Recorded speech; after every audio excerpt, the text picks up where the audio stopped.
Mais cette miniature, de quoi on parle ce soir? Elle dit ça, monsieur. Le... Monarchie de Madagascar, ascension et chute. C'est de ce qu'on parle ce soir? On doit parler de la diaspora, nos frères et sœurs dispersés à l'étranger. Parce que, contrairement aux imbéciles qui disent que tous les Israélites sont ici à Babylone, la Grande Amérique, non, nous sommes dispersés dans le Lonofié. Si tu as vu le premier cours sur la guerre des joyaux de Madagascar, tu as appris que le peuple de Madagascar, ce sont les Israélites. Ils font partie du royaume du Nord, pour être précis, et sont du royaume du Nord. On l'a expliqué dans ce quoi. Retourne le regarder si tu ne l'as pas vu. Et assure-toi de partager, partager, partager, après avoir regardé ce cours. Alors, allons droit au but. De notre psaume 106, verset 30. Quand tu penses à une monarchie, c'est la royauté, la gouvernance. Quand tu lis les Écritures, on avait une monarchie en place. On avait des rois, on avait des dirigeants établis, et c'était pareil pour notre peuple à Madagascar. On parle de l'ascension, puis on parle de la chute. Donc, pour comprendre comment nous avions une monarchie en place, il y avait une monarchie instaurée à Madagascar. Comment est-elle tombée? Comment tout ce que nous faisons finit-il par s'effondrer?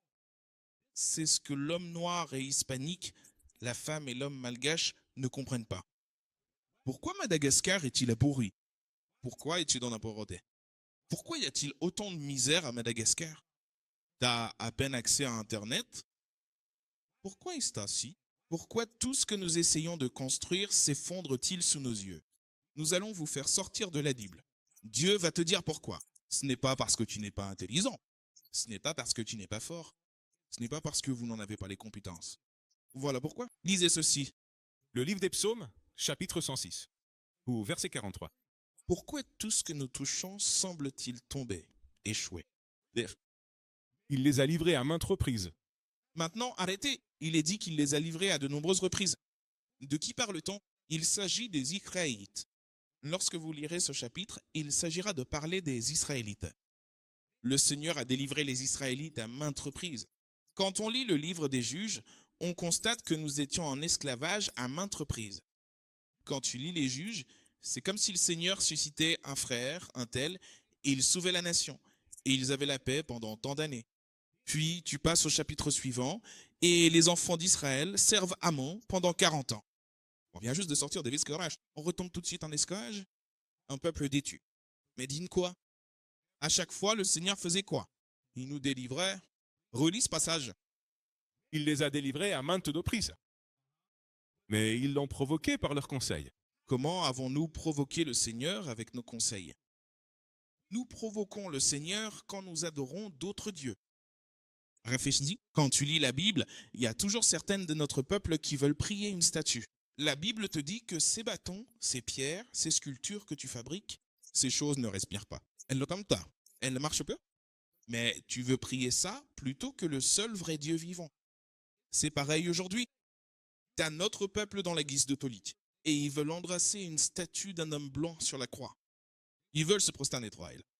Ou alors ils sont peut-être dans Issam. S'ils sont vraiment musulmans, ils vont faire le Hajj et embrasser une pierre. Mais ils ne veulent pas prier le seul vrai Dieu vivant. C'est le même comportement. La seule différence, c'est que nous portons des vêtements différents et que nous avons maintenant des voitures et de la technologie. Nous agissons toujours de la même manière, en allant à l'encontre de Dieu. Lire. Et ils ont été abaissés à cause de leur iniquité. Pourquoi avons-nous été réduits à gens? Vous voulez souligner cela dans votre Bible? Cela explique pourquoi nous sommes tout en bas de l'échelle sociale. Ce n'est pas parce que nous sommes incompétents ou que nous ne savons pas ce que nous faisons. Relisez ça une dernière fois. Et ils ont été abaissés à cause de leur iniquité. Nous avons été abaissés à cause de notre heure. Il est écrit l'heure. Je me souviens avoir vu une publication sur les réseaux sociaux. Ils disent que le noir ne connaît pas la différence entre les leurs. Je me suis dit, mince, c'est vraiment pas bon. C'est there et there. Mince. Donc j'imagine qu'ils disent que si tu ne sais pas ça, t'es non. Mais ce leur-là, ici, parle de toi. C'est possessif. Il est dit que nous avons été humiliés à cause de notre iniquité. Qu'est-ce que l'iniquité, frère? Mais comment le savons-nous? Obtenez Exode 34 et 9. Notez-le.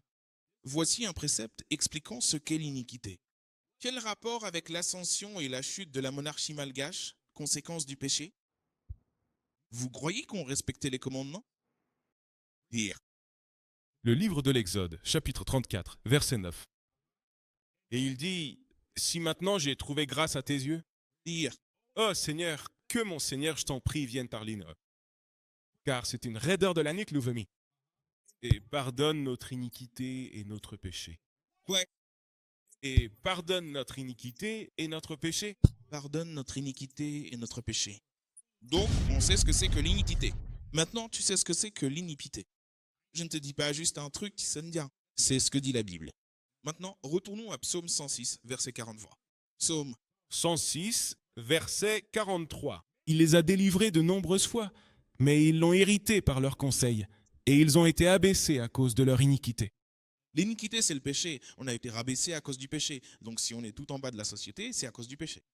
On doit payer le loyer, payer des impôts, payer des factures. À cause de quoi? Du péché. On doit travailler. Jusqu'à ce qu'on se blesse ou qu'on travaille pour obtenir une certaine pension et tout ça à la fin. Ou bien tu peux travailler et ne rien obtenir de tout ça, selon la situation. Pourquoi? À cause du péché. À partir de là, prends un Jean 3,4. C'est très important. Parce qu'on lit qu'on avait des inventions et qu'on faisait toutes ces grandes choses. Mais tout s'est effondré. Pourquoi? On ne gardait pas les commandements de Dieu. Premièrement, Jean 3 et 4. Le livre de la première épître de Jean, chapitre 3. 4. Number. Quiconque commet un péché transgresse aussi la loi. Toi, Tu sais, va demander à un pasteur chrétien quel est le péché. Dieu est le péché. Pas le péché lui-même, mon frère. Vous n'aurez pas de réponse. Allez leur demander. La Bible vous apporte la réponse. Le péché, c'est enfreindre les lois de Dieu. C'est ça, une transgression. Quand ta compagnie de téléphone te dit que tu dois payer ta facture avant une certaine date et que tu ne le fais pas, tu as transgressé cet accord. Tu as rompu cet accord. Donc le péché, c'est quand on va à l'encontre de quoi? Des commandements de Dieu, on les enfreint, on s'y oppose. C'est ça, le péché. À partir de là, prends Deutéronome 28, verset 15. Le Deutéronome 28 est l'un des chapitres qui définissent qui sont les enfants d'Israël aujourd'hui. Deutéronome 28, Deutéronome 33, ce sont des chapitres qui identifient les enfants d'Israël. Genèse 49, ce sont des chapitres qui définissent qui sont les enfants d'Israël aujourd'hui. Deutéronome 28, verset 15. le livre du Deutéronome, chapitre 28 et verset 15. Dire. Mais cela arrivera si tu n'écoutes pas la voix du Seigneur, ton Dieu. Observer, mettre en pratique tous ces commandements et ces statuts que je te prescris aujourd'hui, afin que toutes ces malédictions s'abattent sur toi et t'atteignent. Moïse disait donc aux Israélites, si vous n'obéissez pas à Dieu, toutes ces malédictions s'abattront sur vous. Nous devions obéir à tout ce que le Seigneur nous avait ordonné de faire. On va aborder ces malédictions dans une minute, très rapidement. Regardez le verset 36. Quelle était l'une des malédictions qui allait s'abattre Jonah? Parce que vous avez le soi-disant noir instruit. Il dit, d'après certains, c'était des rois à bord des navires négriers. Oui, c'était le cas. Certains de ces rois que nous avons eus ont été réduits en esclavage ou bien leurs territoires ont été colonisés. Est-ce la Bible? Regarde, verset 36.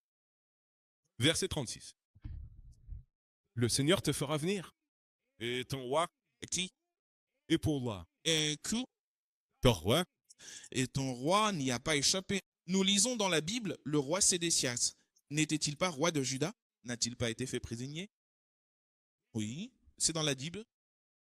Quand on regarde dans l'histoire, la même chose est arrivée à nos rois, que ce soit sur la côte ouest de l'Afrique, ou comme vous le découvrirez plus tard en parcourant cette histoire, nos rois ont été faits prisonniers.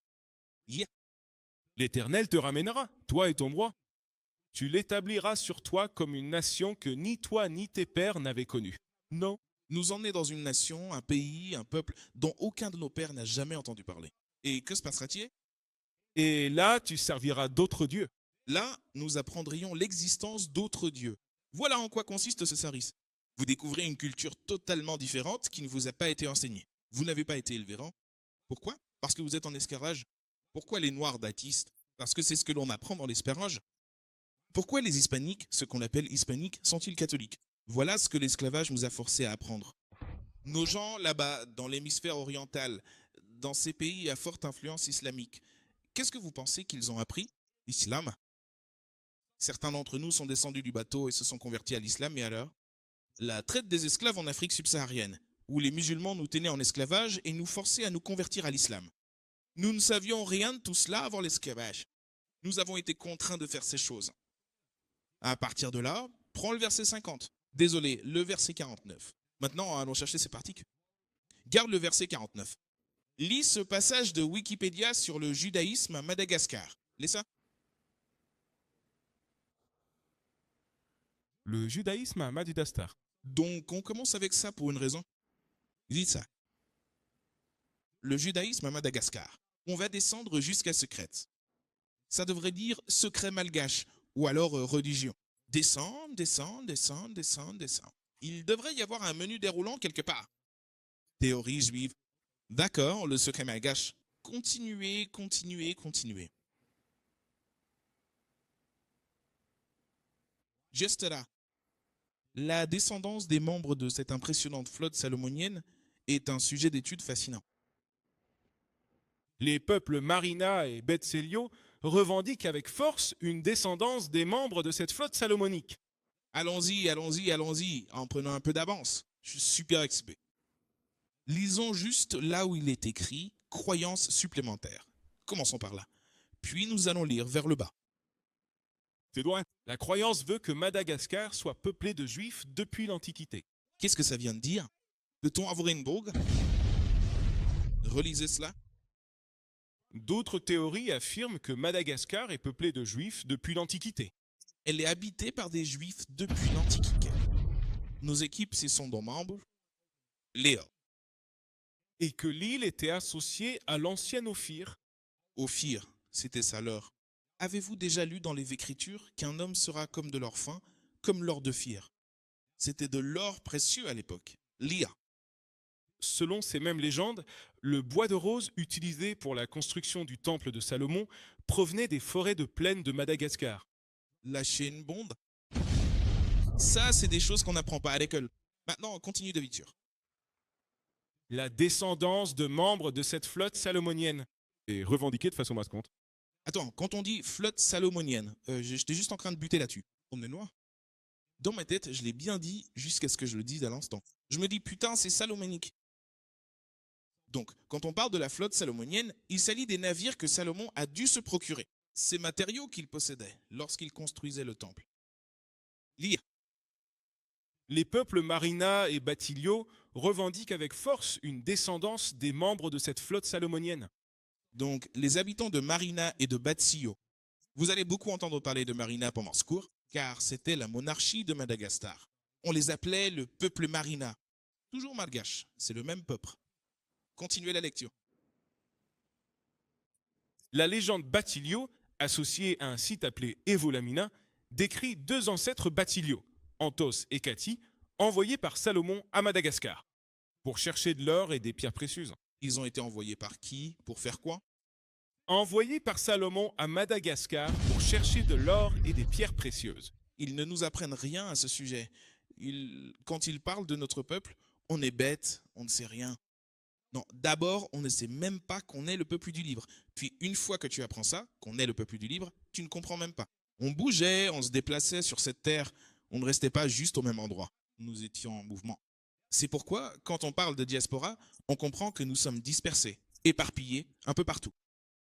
Nous sommes présents partout dans le monde, du fait de nos déplacements et de notre dispersion en esclavage. Zénacite, regardez ça. La lignée Marinia Royal Line a souvent prétendu descendre d'une ancienne vague de migration israélite. Attendez, selon eux, la Marina, la lignée royale, le peuple qui régnait sur Madagascar, descendait d'une ancienne vague de migration israélite. Ainsi, lorsque notre peuple régnait, il a revendiqué le péché. Nous sommes issus des Israélites qui ont migré ici. Ils affirment cela. On ne nous apprend pas ça avec eux. Lire. Cela est arrivé via l'Asie à Madagascar. Après avoir été exilé par l'empereur néo-babylonien Nabuchodonosor. Attends une minute, c'est la Bible. La captivité babylonienne. On ne nous apprend pas ça. Lisez la suite. Le peuple anti-Moro revendique Moïse comme son ancêtre. Le peuple anti-Moro revendique donc Moïse comme son ancêtre. Parce qu'à Madagascar, on trouve différents groupes ethniques. Lire. Les peuples Sakalava et Antandro expliquent certains tabous de leur culture respective comme provenant d'anciens ancêtres israélites. Ils savent qu'ils descendent des anciens ancêtres israélites. Ça ressemble aussi à ce que pensent les habitants de la côte ouest africaine, car ils savent qu'ils viennent d'Israël. Ils savent qu'ils sont des Israélites en Afrique. Pareil ici, sur cette île de Madagascar. Ils savent qu'ils viennent d'Israël. Ce sont les Israélites. Lire. Certaines théories malgaches sur l'origine des Juifs suggèrent une origine ancestrale dans une ou plusieurs des 10 tribus perdues d'Israël. Les 10 tribus perdues, c'est le royaume du Nord. Lire. Citons-en quelques-uns. Lire. Le plus souvent, Gad, Issachar, Dan et Asher. Royaume du Nord. Un autre récit reliant les anciens Hébreux à Madagascar affirme que Madagascar était le site du Jardin d'Éden. Bon, tu sais, ils doivent bien glisser quelques trucs là-dedans. Ils doivent glisser quelques trucs là-dedans parce que c'est chaud. À partir de là, saute jusqu'à... On peut laisser tomber ça. On peut laisser tomber ça. À partir de là, lis Deutéronome 28, verset 49. Le livre du Deutéronome, chapitre 28, verset 49. Parce que quand ils disent que c'est le site du Jardin d'Éden, c'est faux. Parce qu'où se trouve la terre-l'air? Comment le sait-on? T'as un verset pour moi? Allons chercher Ratigo. Notez-le, mes frères. Ah, mais si, parce que t'aurais un frère comme... non, l'Afrique, la terre-mère. D'accord? Mais où? En Afrique. Jérusalem. Jérusalem se situe en Afrique du Nord-Est. Faisons ça très rapidement. Genèse, et non, Genèse, Galates 86. L'Épître aux Galates, chapitre 4 et verset. 26 Mais Jérusalem qui est là-haut est d'Ibre, qui est la mère de nous tous. Qui est quoi? La mère de nous tous. C'est la terre-mère. Encore une fois, on ne nous a pas appris ça à l'école. Maintenant, prenons Deutéronome 28, verset 49. Deutéronome, chapitre 28 et verset 49. Le Seigneur fera venir contre toi une nation de loin, des extrémités de la terre. Aussi rapide que le vol d'un aigle. Quel grand peuple se représente fièrement par le majestueux oiseau connu sous le nom d'aigle royal, mes chers frères? D'accord? C'est qui ces gens? Vous dites l'Amérique, mais de qui s'agit-il? Les Édonites, l'homme blanc. L'Espagne, et qui d'autre? Espoir, Kinigou, France. Vous vous souvenez de ça? Ils adorent cet oiseau. Peu m'importe comment il se nomme, allemand, russe, ils adorent cet oiseau. Si on a cette image des différentes représentations de l'Espagne, de la France et de Rome utilisant l'aigle, vous pouvez la retrouver. Ou même prendre la France pour cible, avec l'aigle sur ses drapeaux ou ses navires. Lisez Deutéronome. Continuons la lecture. Nous allons descendre à 51. L'Éternel fera venir contre toi une nation de loin. D'où vient-il? D'où vient-il? Un roc. Pourquoi est-ce que je parle de l'avance? Vous allez comprendre dans une minute pourquoi je parle de la France. Qui a assisté au Prolicourt? La France tente de revenir et de reprendre Madagascar. Ils veulent le reprendre. Oui. Du bout du monde, aussi rapide que le vol d'un aigle. Une nation dont tu ne comprendras pas la langue. Quand cet homme blanc est arrivé sur les rivages de l'Amérique, face à la soi-disant tribu amérindienne de Gad, il ne comprenait pas ce qu'il disait. Lorsqu'ils arrivèrent sur la côte ouest de l'Afrique pour conquérir le royaume du Sud, ils ne comprenaient pas ce qu'il disait. La même chose s'est produite ici lorsqu'ils sont arrivés à Madagascar. Ils parlaient une langue. Oui, remonte ça. Car il n'y a pas que les Britanniques qui ont utilisé cet oiseau, ou les Russes qui l'ont utilisé, ou les Espagnols qui l'ont utilisé. La France a également utilisé cet oiseau. Regardez ça. Le drapeau français orné d'un aigle. Ils adorent cet oiseau. Ceci vous donne une identification de l'homme blanc lorsqu'il est venu conquérir. Continuez la lecture. Verset 50, une nation au visage farouche. Ces gens étaient féroces. Quand ils sont venus contre notre peuple, ils n'ont montré aucune pitié. C'est ça que veut dire Duras. Ils viennent pour voler et tuer. C'est ce qu'ils font? Lisez-les. Qui n'aura pas d'égard pour la personne du vizir, ni de faveur pour le jeune. Ils s'en fichaient que tu sois vieux ou jeune. N'avait-il pas des gens de 70 ans qui ramassaient du coton? Oui, c'est vrai. N'avait-il pas des enfants de 5 ans qui ramassaient du coton? Tu dis quoi? 3 ans. C'est la réalité. C'est l'histoire réelle. Ils ne se soucient pas de ton âge, jeune ou vieux. C'est pareil aujourd'hui. Est-ce qu'ils font une différence d'âge quand ils te tirent dessus? Non, ils ne le font pas. Ce sont les mêmes personnes. Eh bien, il faut bien comprendre que, peu importe où ils vivent sur Terre, ces hommes blancs se comportent de la même manière où qu'ils soient. Lire, verset 51. Il dévorera le fruit de ton bétail et le fruit de ta terre jusqu'à ta destruction. Il ne te laissera ni blé, ni vin, ni huile, ni les rejetons de ton espèce. Net et Cécile. Sous ces versets que nous venons de lire, vous avez vos notes. Vous écrivez colonialisme à côté de ça. C'est ça, le colonialisme. Quand quelqu'un vient sur ta terre et s'en empare, alors que tu en es encore le propriétaire, c'est du colonialisme. L'esclavage, c'est quand ils te prennent et t'emmènent ailleurs en captivité. Le colonialisme, c'est quand ils défoncent ta porte et disent, c'est amour, ils s'en emparent alors que t'es en là. Ils ont fait ça à qui? À notre peuple de Madagascar. Ils ont fait ça à qui? Aux soi-disant Amérindiens. Ils ont fait ça à qui? Aux soi-disant Mexicains, la tribu d'Isakala. C'est pour ça que le Mexique n'est plus qu'un petit bout de terre. Mais ce que vous ignorez dans l'histoire, c'est que le Mexique comprenait quoi? La Californie. Le Texas? Quand tu comprends vraiment ce que possédait la tribu d'Issachar, toute cette étendue de terre, tu te dis waouh, ces gens sont des voleurs. Et ensuite, ils les appellent des étrangers illégaux. C'est du colonialisme là. Passons maintenant à ces articles.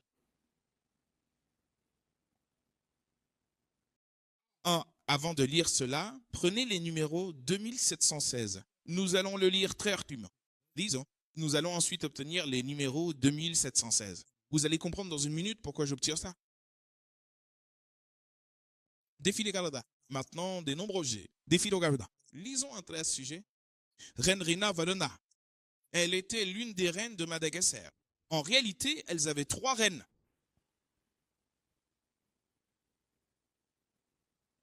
Et nous pouvons lire ce premier paragraphe à son sujet.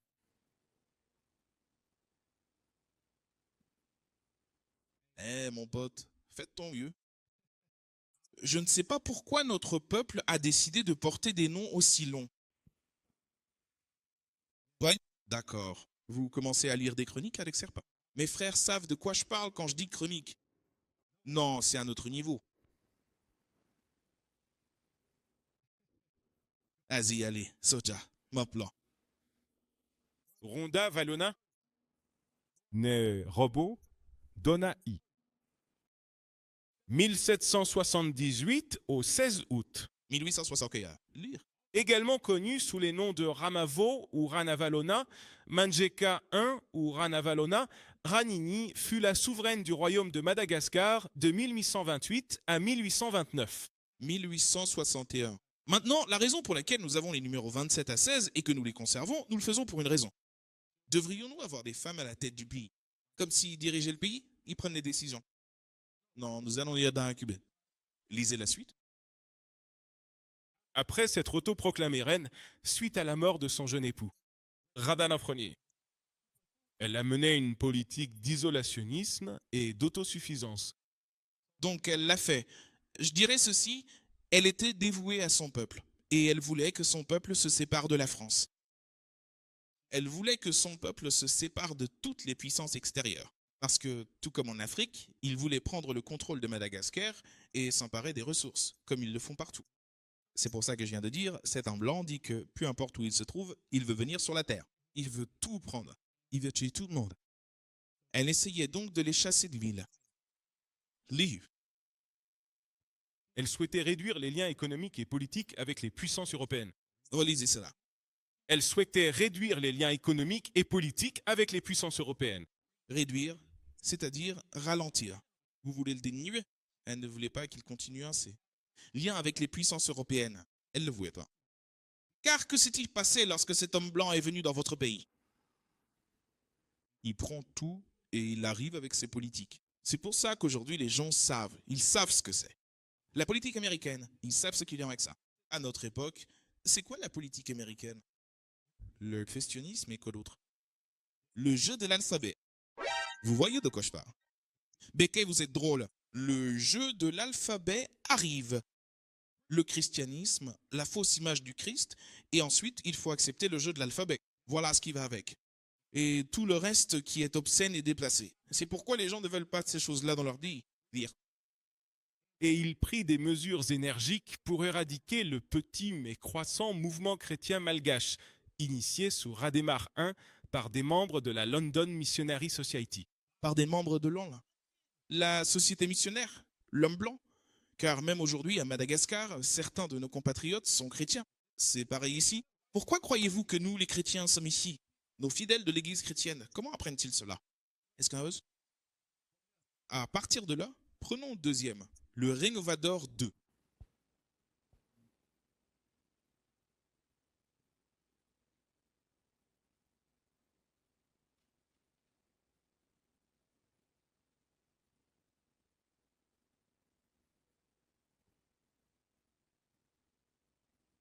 Reine au sol du second. Commençons par les numéros 27 et 16 avant de lire cela.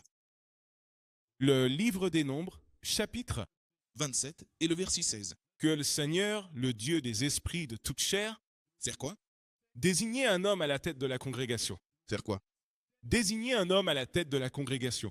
Le Seigneur s'occupe d'abord de l'homme. C'est exact. Comme il est dit dans Proverbe 8, verset 4, à vous, ô hommes, je m'adresse. Lisons-le. Vous savez de quel passage je parle, n'est-ce pas? Lisons-le. Lis juste rapidement, très rapidement. On va revenir au nom. Le Seigneur s'occupe d'abord de l'homme. Tu ne lis jamais dans les Écritures qu'on mettait en place des reines pour donner des ordres. Les sœurs adorent parler de Déborah, vraiment. Elles adorent ce nom. Elles adorent cette sœur. Mais même elle ne dirigeait pas le... Le Seigneur s'est bien servi de Déborah, mais elle ne dirigeait pas l'homme. Ce n'était pas une reine. Tu lis à propos d'une reine? Tu lis à propos de qui? Shinmata, elle était méchante. Jézabel, des femmes malfaisantes qui tentent de donner des ordres. Non, ce n'est pas le cas. Vire. Le livre des Proverbes, chapitre 8 et verset 4. C'est à vous, hommes, que je fais appel. C'est pourquoi le Seigneur nous appelle des hommes. Lire. Et ma voix s'élève vers les fils bijoux. Sa voix s'adresse aux fils des hommes. Cela ne signifie pas que le Seigneur ne s'occupera pas des sœurs, mais il s'occupera d'abord de l'homme. Les hommes sont à lui. C'est qu'une femme allait prendre les décisions. Non. Et puis, elle n'était même pas parlée là. C'était la partie la plus difficile. Les Noirs sont contents parce qu'elle mange du piment. Je ne me souviens plus de ce qu'elle a fait l'autre. Elle écoute du rap. Les Noirs sont contents et elle ne m'aime pas d'autres. Mais ils pensaient qu'ils allaient avoir une femme aux commandes. Ce blanc-là n'est pas prêt à ça. Il ne va pas laisser une femme diriger. À partir de là, retourne à Nombre 27, 16. Nombre, chapitre 27. Au verset 16, ouais, lire, allons-y. Laissez faire le Seigneur. Le Dieu des esprits de toute chair a établi un homme à la tête de l'assemblée.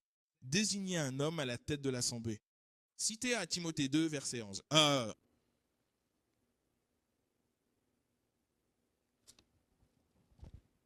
1 Timothée, chapitre 2, verset 11. Que la femme apprenne en silence, dans une totale soumission. Mais je souffre, ce n'est pas une femme pour enseigner, ni usurper l'autorité sur sa com. Non. La femme n'est pas censée usurper l'autorité sur l'homme. C'est pourquoi beaucoup de ces femmes dans ces églises sont pasteurs. Il leur sera difficile de se repentir. Vous savez pourquoi? Parce qu'ils ne veulent pas renoncer au pouvoir qu'ils ont acquis. Elles ont le droit de dire aux hommes ce qu'ils doivent faire. Ils ont la main mise sur un spectacle dans cette église. Et vous autres, mes frères, quand vous serez prêts, quand vous commencerez à aller au camp, vous les verrez. Les femmes chrétiennes, c'est un autre niveau. Ils sont complètement vindes. Revenons-en maintenant à cet article. Rena Valona 2. Nous lisons maintenant des articles à son sujet.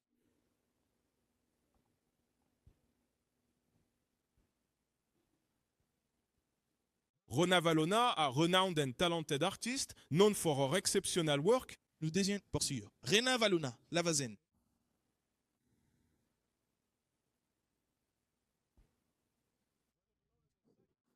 Était reine de Madagascar de 1868 à 1883, succédant à la reine Rasso Harina, sa cousine germaine. Elle est surtout connue pour avoir christianisé la cour royale pendant son règne. À partir de là, descendons un peu. Voyons le début de sa vie. Rana Valona II est née princesse Ramoma en 1829 à Ambotimonia, près d'Antenivarville. Je pense que je peux le dire, Antenne Nivarvé. J'ai essayé de bien dire. Des noms longs, vraiment. Dans les hautes terres centrales de prince Razakatrimo et de son épouse, la princesse Rafaraswa Ramessandrasana. Jeune femme, elle appréciait son cousin Russell. Arina a épousé le roi Radémar II en 1845 ou 1846. Elle devint veuve suite à son assassinat. Boîte. Dans la coopérative des nobles de 1863. Dans la coopérative Inablou, cela signifie que des personnes se sont rassemblées pour tenter de renverser le gouvernement en place. Nos gens avaient donc tort. Positionnement du temps d'antennatiquer. Les Noirs ont commencé à devenir rusés, à devenir visqueux, à se livrer à des activités surnoises. Lire. Le Premier ministre de l'époque, René Vonit Petrionia, a joué un voile absolument majeur et déterminant dans le complot d'assassinat, et la condamnation publique et unanime de cet acte odieux l'a contraint de manière irrévocable à démissionner de ses fonctions. Le poste de Premier ministre fut ensuite occupé par son frère cadet. Vous voyez donc là, des personnes changent de position, la position passe d'une personne à une autre. Cela me rappelle quelqu'un qui a lu le 2e livre des rois. Quand les frères s'entretuaient pour la couronne. Lisez. Son frère cadet qui a épousé la reine Rassoharina. Et puis, à la mort de celle-ci, il a aidé à désigner Ronald Valona comme le deuxième, le prochain monarque de Madagascar, et l'a donc épousé pour conserver sa position. Vous voyez donc, tout au long de cette monarchie, tout n'allait pas bien. Il se passait beaucoup de choses louches, beaucoup de choses mauvaises avaient lieu et se produisaient. Passons maintenant à Rena Valona II. Nous allons maintenant nous concentrer sur l'article 3 de notre document. Cet article est disponible et accessible en ligne pour tous les utilisateurs. Pour le consulter, nous vous invitons à ouvrir la section spécifiquement intitulée « Héritage africain ». Une fois cette section ouverte, veuillez faire défiler la page vers le bas afin de découvrir l'intégralité de son contenu et les informations détaillées qu'elle propose. La reine Rana Valona III, dernière monarque du royaume de Madagascar. Aujourd'hui, nous allons parler de la dernière reine du royaume de Madagascar. Elle fut donc la dernière reine de Madagascar, du royaume de Madagascar. Elle était la dernière reine. Nia. Reine Rana Valona III. Elle régna du 30 juillet 1883 au 28 février 1897. Comme de nombreux rois et reines africains de la fin du 19e et du début du 20e siècle, elle fut déposée par le colonisateur européen, en l'occurrence les Français. Attendez, il est dit qu'elle a été destituée par le colonisateur européen. Quand vous déposez quelque chose, vérifions cela. Déposer. Qu'est-ce que ça veut dire, déposer? Je l'ai juste ici. Ça dit retirer soudainement et de force d'une fonction. Elle lit ça encore une fois. Qui l'a retiré? Relis ça. Elle a été déposée par le colonisateur européen. Dans ce cas, les Français. Qui? Les Français. Tu te souviens, frérot? Zarien, tu te souviens? Tu parlais des Français? Tu vas encore entendre parler parce qu'ils ont les yeux rivés sur Madagascar. C'est en direct. C'est vraiment en train de se produire. Ils avaient toujours cette île en ligne de mire. Via. Et envoyée en exil. Première sur l'île de la Réunion. Donc, Yohanva. C'est un ensemble d'îles dans l'océan Avia. Vous avez Madagascar, vous avez Reuniol, vous avez l'île Maurice. Elle a donc été éviée. Elle a été expulsée de Madagascar et envoyée à Rinoir, Mire. Et puis plus tard en Algérie. Elle a ensuite été mutée en Agéie, c'est en Afrique, Vire. Tout comme le roi du Dahomey, Baanzan. Là où elle est décédée. Elle ne reverra jamais son Madagascar Newton. Voilà ce que notre peuple a vécu. À travers, nous parlons donc de l'ascension et de la chute de ce royaume. Lisez. Qui était Rena Valona III? Eh bien, comme son nom l'indique, elle était la troisième reine malgache à porter le nom de Rena Valona.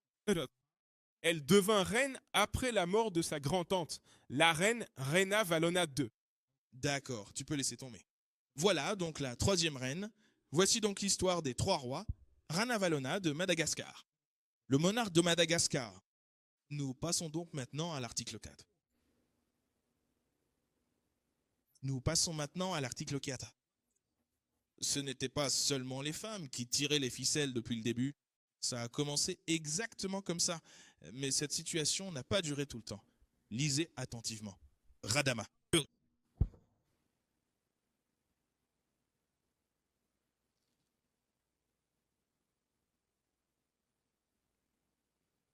Radama II, 23 septembre 1800 repères. Jusqu'au 12 mai 1863, était le fils et l'héritier de la reine Ranavalona Ier. Et il s'agissait donc de l'un des fils de la reine Ranavalona Ier. Et c'est là que commence la chute. Vous vous souvenez? Sa mère essayait d'empêcher les Blancs d'entrer sur l'île. Vous vous souvenez de ça? C'est la raison pour laquelle. Continue à lire. Et il a régné de 1861 à 1863 sur le royaume de Madagascar. Et Contrôlait pratiquement toute l'île.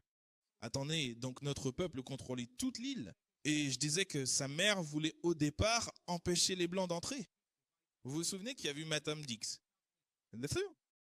Vous vous souvenez quand la femme blanche est allée voir Malcolm X? Elle a dit, Malcolm, qu'est-ce que je peux faire pour soutenir ton mouvement? Qu'est-ce qu'il a répondu? Ouais, c'est comme ça qu'on va être. On n'a pas appris. Passer à Rock 10 et 12. On n'a pas appris. On va là-bas pour une raison. Il y a une raison pour laquelle on va dans cette écriture. Parce qu'on parle du fils. Le fils ne pouvait pas comprendre ça. Sa mère, ses tantes, toutes. Il n'écrivait peut-être pas tout ce qu'il faisait, mais il comprenait que nous devions être séparés. Le soleil n'a pas pu obtenir la photo que vous allez voir dans une minute. Commençons par lire ceci. Le livre de Sirach, chapitre 12, verset 10. Et Ne fais jamais confiance à ton ennemi. que dit donc Labine? Ne fais jamais confiance à ton ennemi. Jamais. Il n'est pas écrit, parfois, il n'est pas écrit. Peut-être lisons-nous. Car comme le fer rouille, ainsi est sa méchanceté. Le fer finira toujours par rouiller, même s'ils sont soi-disant bons, et finiront par montrer leur vrai visage. Qui a déjà vu une de ces vidéos avec ces femmes qui aiment se pavaner avec le rhum blanc au bras, et puis on voit une vidéo où ils se font tabasser? C'était une vidéo qui avait été diffusée il y a quelques années. Ma sœur se faisait piétiner, écrasée par Forrest Gump, son Forrest Gump. Lui donner une fessée, de haut en bas de la maison. C'est réel, ça arrive. Pourquoi? Parce que vous faites confiance à votre ennemi. Lisez la suite. Que se passera-t-il si vous faites confiance à votre ennemi? Il vous en dira un peu plus. Lire. Bien qu'il se soit lié, Cet homme blanc ne s'humiliera-t-il donc pas lorsqu'il viendra près de chez vous? Je veux juste qu'au bout. J'aime votre mouvement. J'aime ce que vous faites. Vous savez que ce que vous faites est une excellente chose pour la communauté noire et hispanique. C'est absurde. Il va s'humilier jusqu'à ce qu'il saisisse une opportunité. Vire. bien qu'il se soit lié, Euh, et allez-y, accroupi. Mais prenez garde de lui, Dieu a dit, surveillez-le bien. Il fait comme s'il essayait bébé. Il fait comme s'il se souciait de ce que tu fais. Je ferais mieux de le surveiller. Dieu a dit, vous feriez mieux de le surveiller que près. Lire. et tu seras pour lui comme si tu avais essuyé un miroir, et tu sauras que sa rouille n'a pas été entièrement effacée. Le mal n'a pas disparu. Je me fiche de combien ils sont mis. Parfois, on baisse la garde parce que la femme blanche arrive. Elle est encore pire. On a oublié l'époque de l'esclavage. Qui a vu c'est quoi? 12 Years a Slave? La maîtresse d'esclaves n'était-elle pas pire? Elle tabassait Patty. C'était son nom. La femme esclave s'appelait Patty. Elle tabassait Patty. La frappait avec des verchettes. Il la rouait de coups. Mais nous baissons notre garde quand la femme blanche arrive. Léa.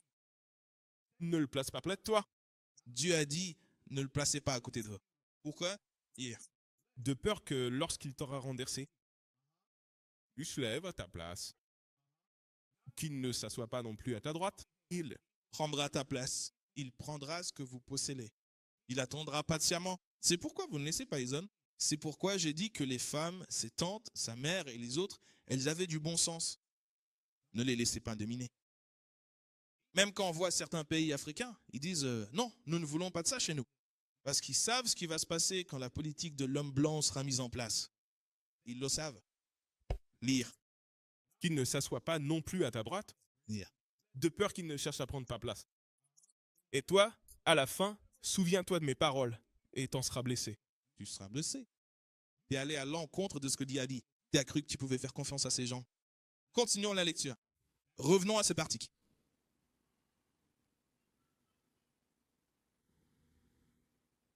Qu'est-ce que c'était?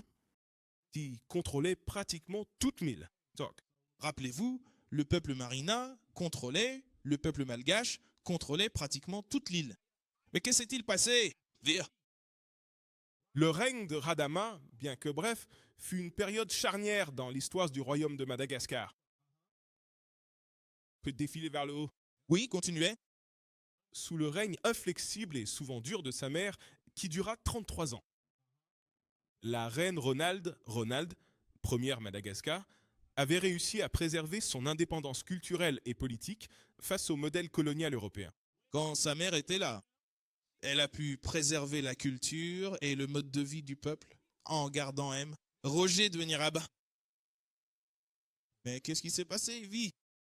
Rejetant la politique d'isolationnisme de la reine et la persécution des chrétiens.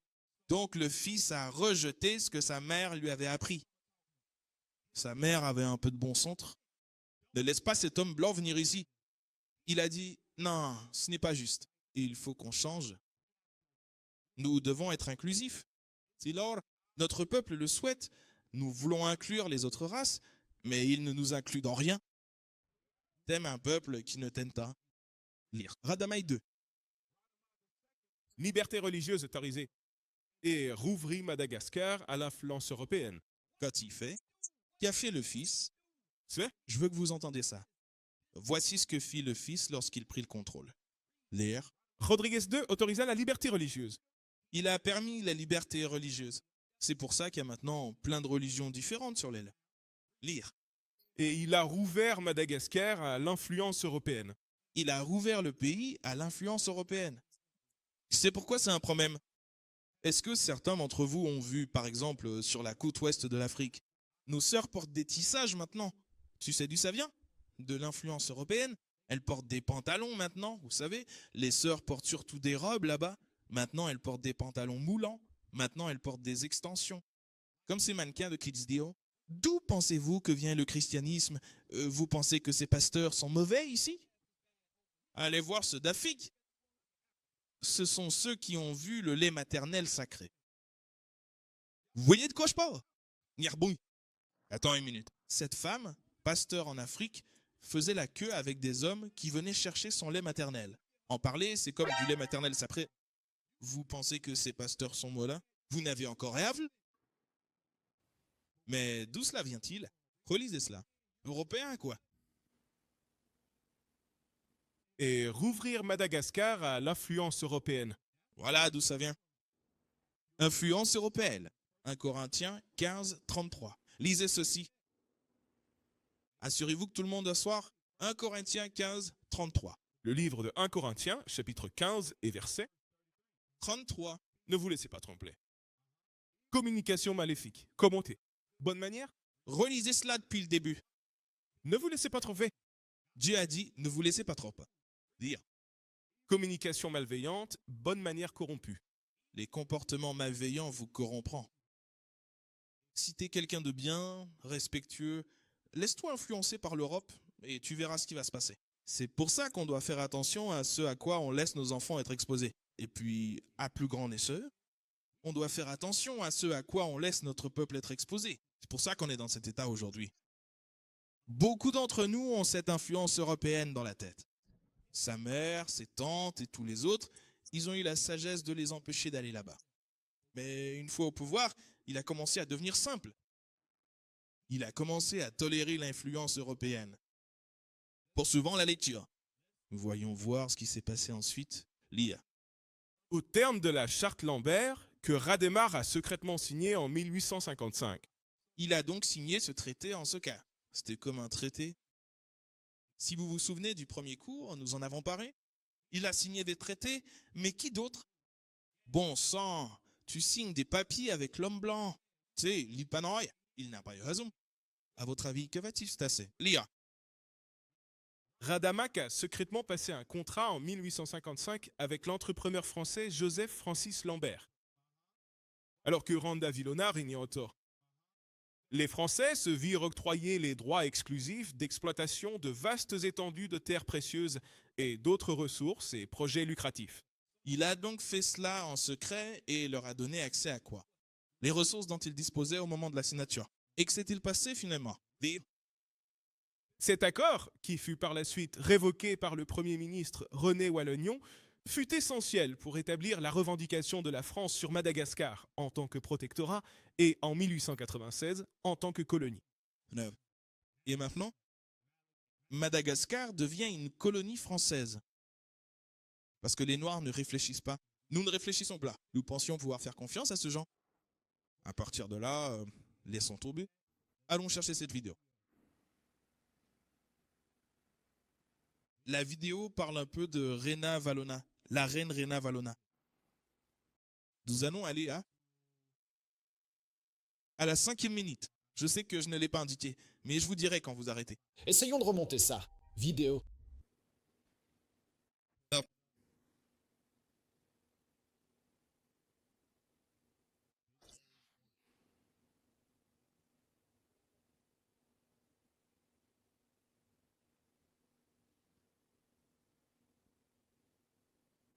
Faites sauter ça.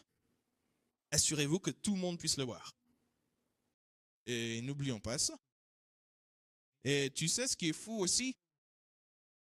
À chaque fois que quelqu'un s'oppose à un homme blanc, il est forcément fou, il a un problème, il est mauvais, c'est un meurtrier, un tueur.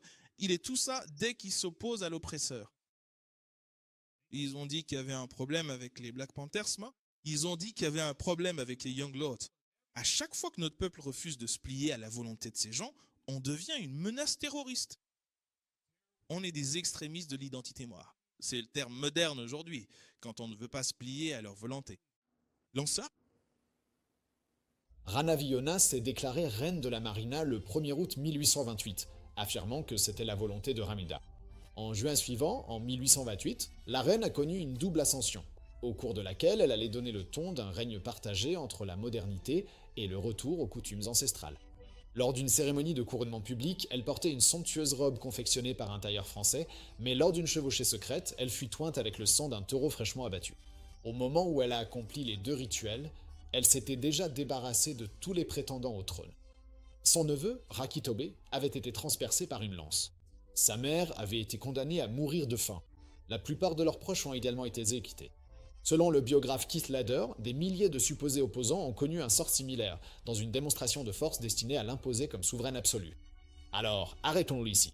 Juste ici, dans cette vidéo, il parle de beaucoup de choses que la reine Rana Valona a faites. Et quand on regarde l'histoire, on la décrit comme si elle était tout simplement maléfique. Et souvenez-vous, qu'est-ce qu'elle essayait de faire? Essayer de tenir l'homme blanc à l'écart de l'île et de repousser l'influence européenne. Et à chaque fois qu'il parle de certaines choses qui se sont passées, il la présente comme une personne maléfique. Souvenez-vous de cela. Gardez ça en tête. Tous ceux qui se lèvent, on les fait passer pour des méchants. À partir de maintenant, laisse tomber ça. Parce qu'il allait parler de certaines personnes qui sont mortes pendant son règne, quand elle gouvernait. Maintenant, passons à la 2e vidéo. Avant de lancer la 2e vidéo, pendant que je faisais des recherches sur cette histoire, tu vois. Maintenant, souviens-toi de ce que j'ai dit. Il n'avait pas toujours raison. Tout le monde n'agissait pas bien, tu vois. Est-ce que certains de nos gens ont été réduits en esclavage par d'autres? Oui, c'est le cas. Est-ce que c'est acceptable selon la Bible? Oui ou non? Peux-tu réduire ton frère à un sketch? Non. Lance cette vidéo. Dans les paysages luxuriants de Madagascar, un chapitre bouleversant de l'histoire humaine s'est déroulé, caché des récits dominants.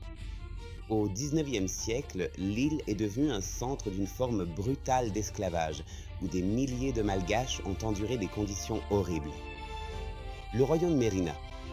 Dirigé par le roi Hadama Ier, il a étendu son territoire et, avec lui, sa demande de main-d'œuvre. De nombreux villageois ont été capturés ou contraints à la servitude. Souvent qualifiés de filles à Vanana, un terme détourné de l'amitié vers la servitude, des familles ont été déchirées, des enfants séparés de leurs parents et l'esprit humain a été brisé. Sous le poids de l'oppression, les esclaves étaient soumis à un travail exténuant dans les plantations, les exploitations minières et même comme soldats lors de conflits. Leur sort était aggravé par des traitements inhumains, la faim et la maladie. Malgré les difficultés, des histoires de résilience ont vu le jour. Certains esclaves ont organisé des révoltes, risquant leur vie pour la liberté. Aujourd'hui, ces voix restent en grande partie inaudibles, ensevelies sous les sables du temps. Avez-vous déjà entendu parler des histoires des esclaves oubliés de Madagascar? Pourriez-vous endurer une de souffrance? Partagez vos réflexions et souvenons-nous de ceux qui se sont battus contre cette sombre réalité. Genre, Je pourrais laisser tomber ça. et n'a quoi?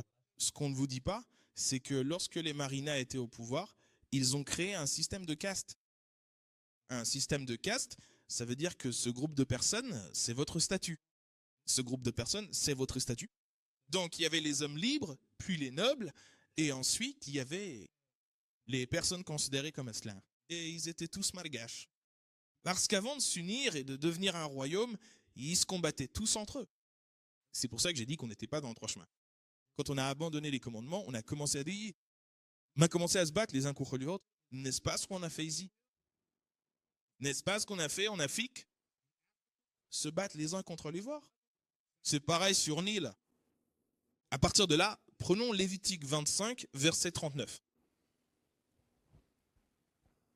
Parce que j'essayais de le trouver et je n'ai pas pu le trouver avant le cours. Et tu dis même dans les Écritures que le royaume du Nord a mis le royaume du Sud dans l'esclavage. C'est arrivé. Est-ce que c'était Dieu? Est-ce que c'était acceptable? Non, ça allait à l'encontre de ce commandement que nous allons lire.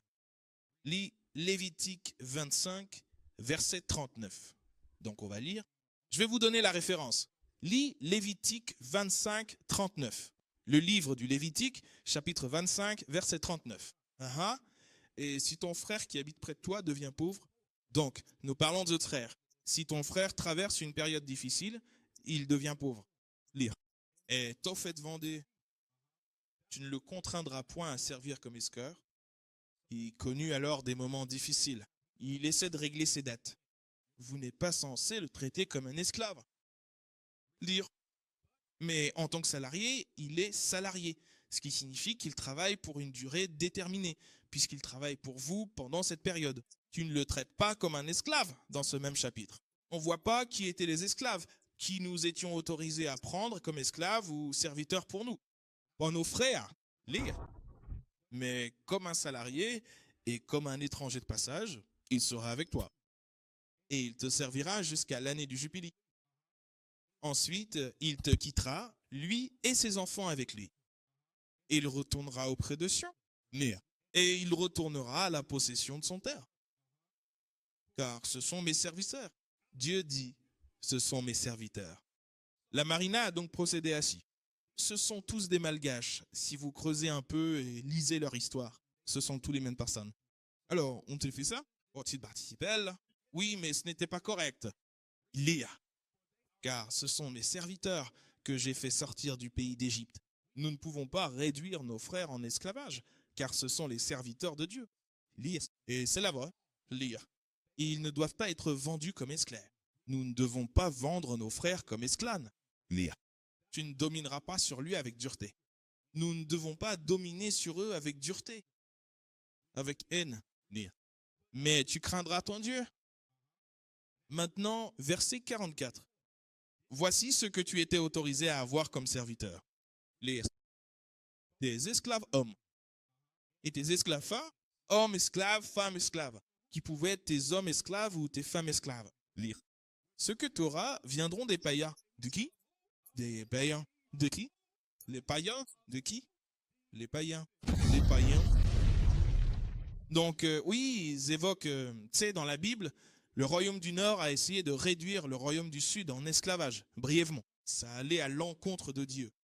Il parle de la tribu de Gad qui a fait ça à Judas. Devinez quoi? Ça allait à l'encontre de Dieu. C'était enfreindre les commandements de Dieu. Et on sait pourquoi ils faisaient ça. Ils essayaient de chercher la liberté. Le blanc leur promettait la liberté. Mais cela allait à l'encontre de qui? Cela va à l'encontre des commandements de Dieu. Nous ne pouvons pas réduire nos frères en esclavage. Lisez la suite. Ils seront parmi les païens qui vous entourent. Vous achèterez parmi eux des esclaves et des esclaves. Vous faites ça aux païens? Telle était la loi. Lire. De plus, vous achèterez des enfants d'étrangers qui séjournent parmi vous, ainsi que des membres de leur famille qui sont avec vous et qu'ils ont engendrés dans votre pays. et ils seront votre propriété. D'accord, tu peux laisser tourner ça. Passons à la troisième vidéo. Essaie d'accélérer un peu parce qu'on a encore des choses à aborder. Essaie d'accélérer. Alors, on voit que la chute de la monarchie, c'était quoi? Signer des traités, laisser les hommes blancs entrer, c'est tout. Chaque mouvement se brise et s'effondre. Vie.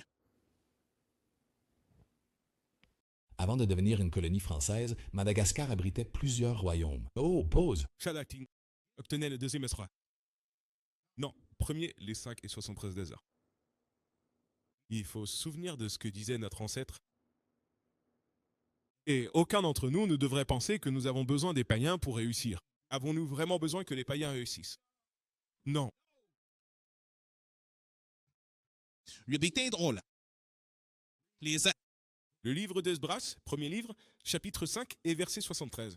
Qu'ont vécu nos ancêtres. Lire. Et par leurs complots secrets, leurs campagnes de persuasion populaire et leurs troubles, ils ont empêché l'achèvement de la construction. Parce que c'est ce qu'ils veulent faire lorsqu'ils veulent infiltrer. Ils veulent entraver la construction. Ils veulent empêcher notre peuple de prospérer. C'est pour ça qu'on n'a pas besoin que vous traîniez dans le coin maintenant. On n'a pas besoin que vous fassiez partie de quoi que ce soit. Exactement comme Malcolm l'a dit à cette femme. Rien. Tu ne peux rien faire. On n'a pas besoin de votre aide parce que voilà ce qui est vraiment votre aide. C'est la couverture pour la manigance, comme on dit.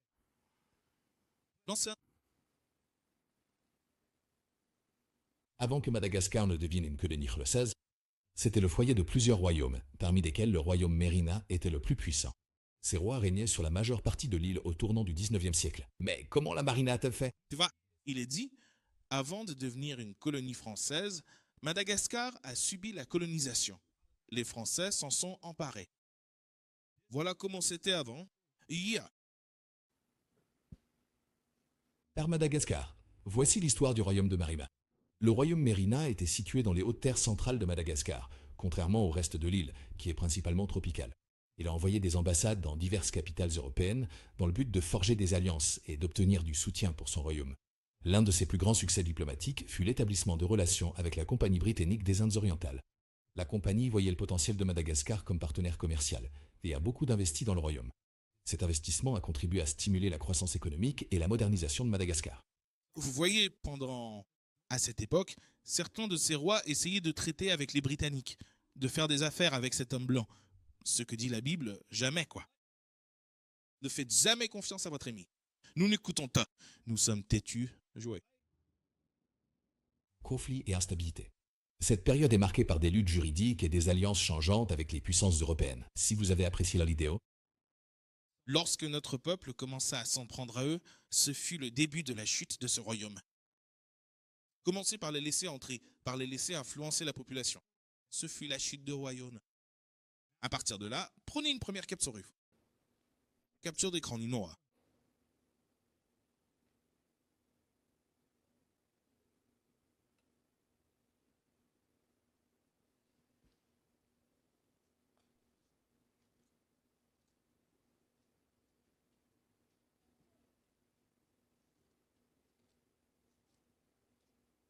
Capture d'écran Ninoa. Lisons cela. Le peuple Marina revendique un héritage juif, une croyance partagée par certains descendants de la famille royale de Marina, qui pointe du doigt des pratiques telles que l'utilisation de certains symboles, la présence de lettres hébraïques sur certaines tombes, et des traditions comme les récits oraux, les reliant aux anciennes migrations israélites. Notre peuple sait que ce sont les Juifs là-bas. Ils le savent, mais cela n'est pas enseigné couramment. Mais devinez qui va sortir. Les prophètes de Dieu. Donnez à 1 Corinthiens 15, 34. Vous, malgaches qui regardez cette leçon, il est temps de vous réveiller. Laissez le christianisme tranquille. Laissez l'islam tranquille. Et revenez aux lois de Dieu. Revenez à vos racines. Lire. Le livre de la première épître aux Corinthiens, chapitre 15 et verset 34. Puis prenez Jean 14, 26. Ensuite, lisez ceci. Éveillez-vous à la justice. Sur quoi? Éveillez-vous à la justice. La justice, c'est quoi, frère? Qu'est-ce que la justice?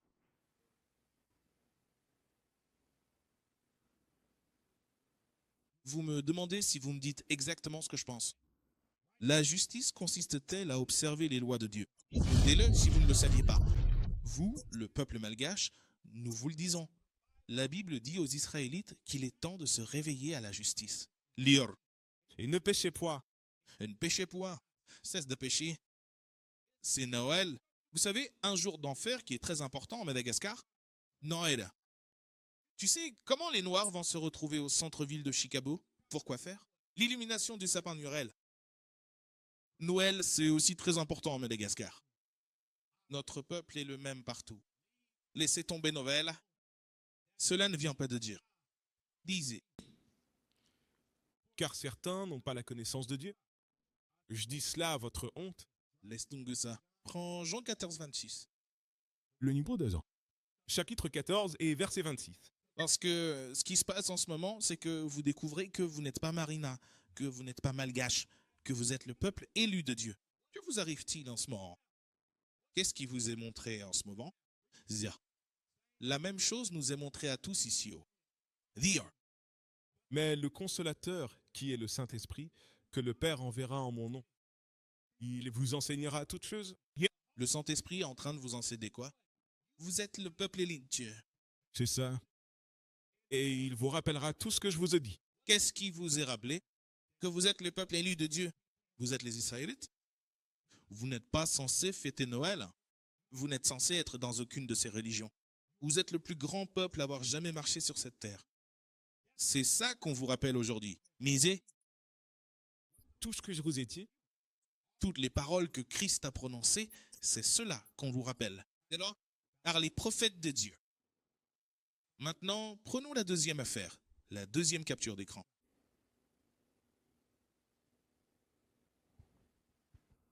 La lignée a été retrouvée. lignée revendiquée. Un prince royal de Marina a déclaré que jusqu'à 80% des Malgaches peuvent revendiquer des racines juives. Tu peux déclencher la puissante bombe exactement quand tu veux, le moment V. Lis le point suivant. Preuve citée. Certains affirment que les couleurs royales de la monarchie Marina, le rouge, le blanc et le noir, sont liées aux robes des Lévites décrites dans le Midrash. De plus, certains tombeaux Marina comporteraient des symboles ou des lettres hébraïques. No. Venons juste de lire cela. Passe directement aux autres groupes malgaches.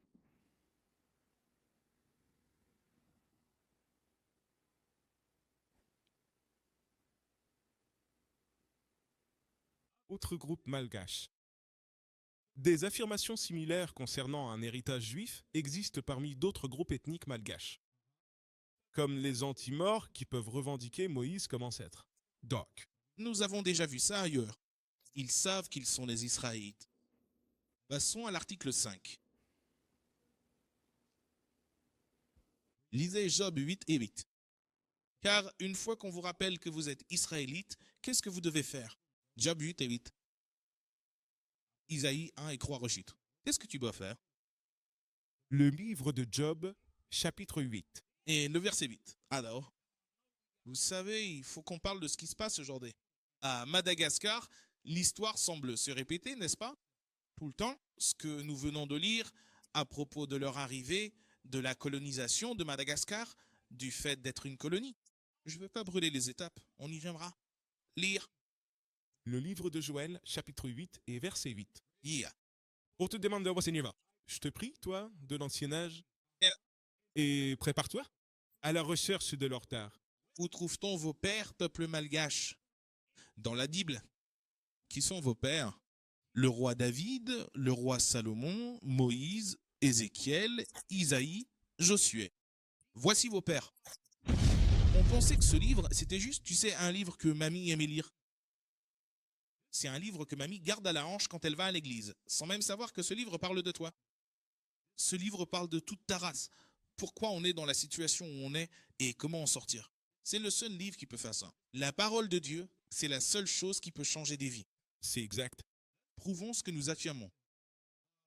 Ce que je vous dis, Ésaïe 1 et 3. Oui, monsieur. Lisez ceci. Le livre d'Isaïe, chapitre 1 et verset 3. Le bœuf connaît son propriétaire, Ainsi, un bœuf sait où est sa place. Lire. et l'âne le berceau de son être. Un âne sait d'où il vient. Et un âne est considéré comme stupide, bête, pas intelligent, pas futé. Lire. Mais Israël ne sait pas. Mais il est dit, Israël ne le sait pas. Israël ne sait pas qui il est. Nous, en tant que peuple, nous ne savons pas qui nous sommes. À Madagascar, nous nous appelons Malgaches, Marina, Adevo, ce qui veut dire esclave. Nous nous appelons Betselo. Tous ces noms que vous avez pu inventer, ce n'est pas votre véritable identité. Zior. Mais Israël ne sait pas. Mon peuple ne réfléchit pas. Nous ne pensons pas que nous sommes plus que ce qu'on nous a dit. Ce n'est que lorsque le Saint-Esprit vient sur toi et te le rappelle que tu commences à comprendre. Attends, non, je suis plus que ce qu'ils disent que je suis. Seule la parole de Dieu peut faire ça pour toi. À partir de maintenant, prenons l'article 5. Article 5. Le peuple Marina.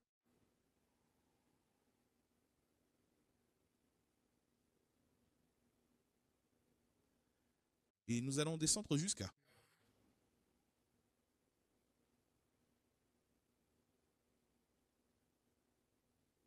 société et la culture.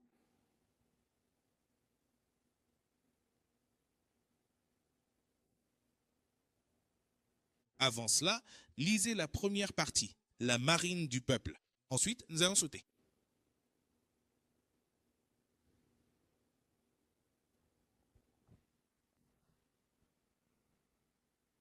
Les gens de la belle marina défilaient simplement vers le bas, le grand marine.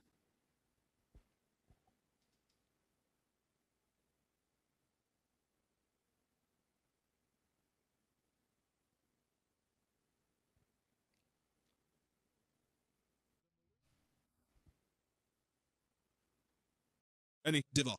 Le peuple marina, également connu sous les noms d'Amarina, Antamarina, Borizani et Mbanyandro, et anciennement appelé Mbolombo, est le plus grand groupe ethnique de Madagascar.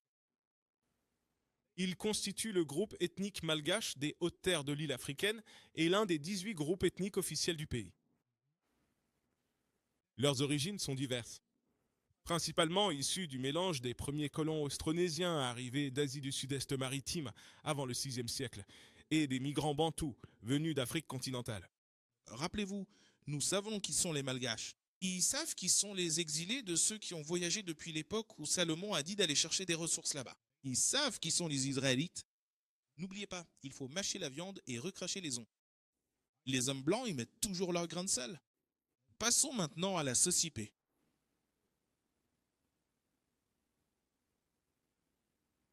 Société et culture. Stratification sociale. Parmi toutes les ethnies malgaches, les Marinas ont historiquement connu un système de caste très stratifié.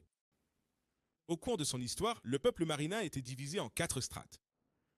Lambrina, Andriana Noobs, les Ovafrimen, les vassaux métis Hein? et les esclaves d'Andero. Tu te souviens, on en parlait justement. C'est ce que je viens de mentionner. Ils ont instauré un système de plast. Voilà comment notre peuple se traite les uns les autres. Nous sommes allés jusqu'au bout, est-ce que? Lire. Durant la colonisation de Madagascar, Faire le quoi? la colonisation de Madagascar. Continue à lire. Les Mantés sont à tort confondus avec les Andévos, qui étaient esclaves des Ova et même d'autres Mantés, également connus sous le nom de Mantés Telorini. Les esclaves Marina d'avant la conquête et les esclaves venant d'autres régions de Madagascar étaient pour la plupart capturés pendant le règne de Ranavalona Ier. Tout ce que tu vois là, c'est de la division. Qu'est-ce que la Bible nous dit? Devrions-nous nous diviser, tous? Non. Sophonie 2 et 1. C'est de la division, car quand on lit l'histoire, on voit tous les Malgaches se battre les uns contre les autres. Pendant ce temps, pendant qu'ils se battent entre eux, qui empiète sur leur terre? Bilan. C'est pourquoi nous n'avons pas le temps de nous chamailler et de nous disputer. Nous devons nous unir, frères et sœurs. Ce que vous dites? Garde-les en toi, péché. Exactement. Rio. Le livre de Sophonie, chapitre 2 et verset 1. Via. Rassemblez-vous. Oui, rassemblez-vous aux nations et non pas vos désirs. Avant que le décret ne soit rendu. Avant que la journée ne passe comme la paille. Avant que la colère ardente du Seigneur ne s'abatte sur vous. Avant que le jour de la colère du Seigneur ne s'abatte sur vous. Redis ça une fois de plus. C'est ce que vous tous, les malgaches, devez faire en ces derniers jours. Mais on n'arrive pas à s'unir. On n'arrive pas à se rassembler. Si tu essaies d'être musulman, tu essaies d'être chrétien, tu essaies d'adorer ces autres dieux et ces idoles que certains d'entre vous vénèrent. Parce que quand tu regardes sur l'île, certains de notre peuple fabriquent des idoles. C'est dingue. Certains de notre peuple sur l'île fabriquent des idoles. Et puis la majorité d'entre eux, c'est quoi? Le royaume du Nord. Prends Osée 4.17. Des choses qui te font réfléchir. C'est juste une preuve de plus. Lis ça. Le livre d'Osée, chapitre 4, verset 17. C'est ce qui a été dit à propos du royaume du Nord à l'époque. Et là, tu lis à propos du royaume du Nord. On parle du royaume du Nord et de certaines choses que notre peuple fait. Certains d'entre eux adorent des idoles changiles. Ils ont leur propre Dieu auquel ils veulent prier. Si ce n'est ni le christianisme ni l'islam. Les deux grandes religions sont aisées. Il y a d'autres choses. Lire. Éphraïm est attaché aux idoles. Laissez-le tranquille. Leur boisson est acide. Elles se sont livrées à la prostitution de manière continue. Ces souverains, honteusement, aiment tout. Voilà, c'est tout. Laisse tout. Donc, la même chose se passe sur l'île. À partir de maintenant, passons à la vidéo. 4. Maintenant, on va parler de ce qui se passe aujourd'hui. Prends Deutéronome 28, verset 46. Deutéronome 28, verset 46. Le livre du Deutéronome, chapitre 28, verset 46. Et elles seront sur toi comme un signe et un prodige, et sur ta descendance, à jamais. Le L, ce sont les malédictions. Dans ce verset, le L, ce sont les malédictions. Les malédictions seront sur notre peuple comme un signe, c'est-à-dire que tu pourras regarder dans le monde. Tu vas lire les malédictions dans Deutéronome 28. Et tu sauras, sans l'ombre d'un doute, que c'est notre peuple. Parce qu'il n'y a que notre peuple qui traversera ces choses-là. Donc maintenant, prends 2 Esdras 5 et 42. Deuxième Esdras 5 et 42. Lisez ceci. Livre d'Esdras, deuxième livre, chapitre 5 et verset 42. Lire. Et il me dit, je comparerai mon jugement à un anneau, comme s'il n'y avait aucun relâchement de la part d'Itami. Pour autant, le premier n'est pas ratile. Lorsque l'Écriture dit que le jugement de Dieu est comme un anneau, cela signifie qu'il est récurrent. Quand on regarde à travers l'histoire, on peut voir ces mêmes malédictions se produire à différentes époques. Merde, attends une minute. On avait des terres? On signe des papiers avec l'homme blanc et il nous les prend. Merde, ça s'est passé à cette époque-là? On laisse entrer l'homme blanc ou n'importe quelle nation païenne et ensuite ils prennent notre place. Ces choses nous arrivent encore et encore. Pourquoi? Ce sont des malédictions, pourquoi? La désobéissance. À partir de là, maintenant, lance la vidéo.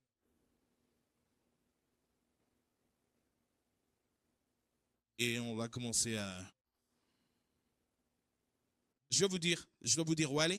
On va lancer cette vidéo. On va voir ce qui se passe à Madagascar en ce moment même. Maintenant, ça s'est passé, c'était il y a 2 mois. On est en décembre, donc il y a 2 mois. Voilà ce qui se passe.